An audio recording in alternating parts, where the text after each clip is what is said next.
Namangha po ang mga veterinaryo sa Wildlife Rescue Center sa Quezon City sa laki ng isang sawa na dinala sa kanilang tanggapan.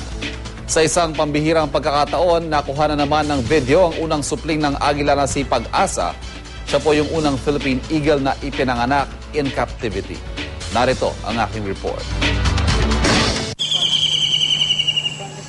Bihira lang kung pahintulutan ang pagkuha ng video ng mga Philippine Eagle upang hindi sila masanay sa tao.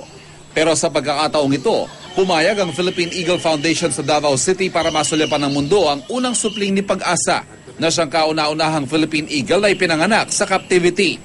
Ang ina naman ng sisiw si Kalinawan. Nabuo sa pamamagitan ng artificial insemination ang hindi pa pinapangalan ng sisiw.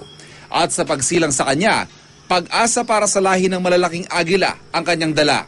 Kaya naman hindi biro ang pag-aaruga sa kanya ng mga eksperto. Nais nilang maparami pa ang lahing ito ng mga agila na lubhang nanganganib dahil sa pagkaubos sa mga gubat na kanilang natural na tahanan.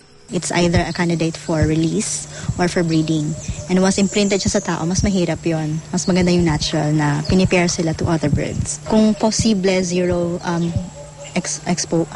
exposure to humans. Namangha mga veterinaryo ng Wildlife Rescue Center sa Quezon City nang dalhin babaeng Burmese python na ito. May haba itong humigit kumulang 5 metro, bigat na 160 kilo at lapad na halos 27 pulgada. Sinlaki po yan ng baywang ng tao.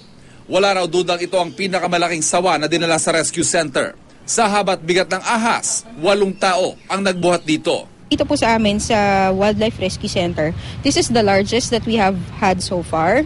Labag sa batas na mag-alaga ng ganitong klaseng ahas nang walang kaukulang permiso mula sa DENR.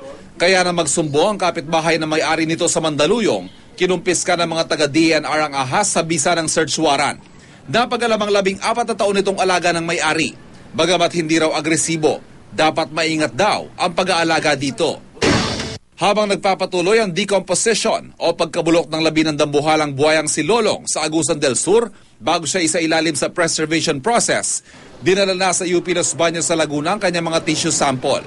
Susuriin ito ng mga eksperto para malaman ang sanhin ng pagkamatay ng pinakamalaking nahuling buhaya sa mundo. Gayunman, hindi raw ito basta-basta.